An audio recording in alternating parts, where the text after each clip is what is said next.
Hello guys, তো আজকে আমার সারাদিন পুষ পাইছো না, কারণ আজকে সারাদিন আমি খুব বিজি আসলাম।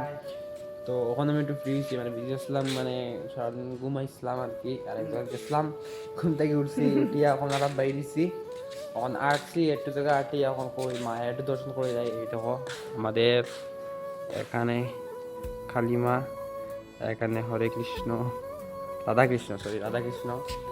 আর এর মধ্যে পুরো মন্দির ফাঁকা ও অগু আছে। আমরা তার নাম তার নাম হইলো, তার নাম এমনি সুজিত, কিন্তু তারে আমরা নাম পালাইছি ফল্টু, বুঝছো? তোমরা কমেন্টে কইও কিরকম নামটা কিরকম সুন্দর, বুঝছো নি? আমার নাম তো জানো, তার যেটা ইচ্ছা তারা খেলিও। ওখানে মন্দিরে দর্শন করিয়া এখন আমরা একটু যাই ওদিকে রাস্তাঘাট। তো তোমরা দর্শন করে লিও, ভাই ভাই আপনার আই গেছে, এই বিষয়ের কোনো মানে নাই। তো আজকে সারাদিনের মধ্যে যখন আমার দেখা পাইছো, কারণ সারাদিন আমি খুব ব্যস্ত আসলাম, বিজি আসলাম কামে কাজে। তো এখন এখন ইয়ে করলাম হয়তো বলাইছি আমি এদিকে ব্লগ করার পিছনে যে গাড়ি আছে আমি বইতে পারি না, বুঝছো নি?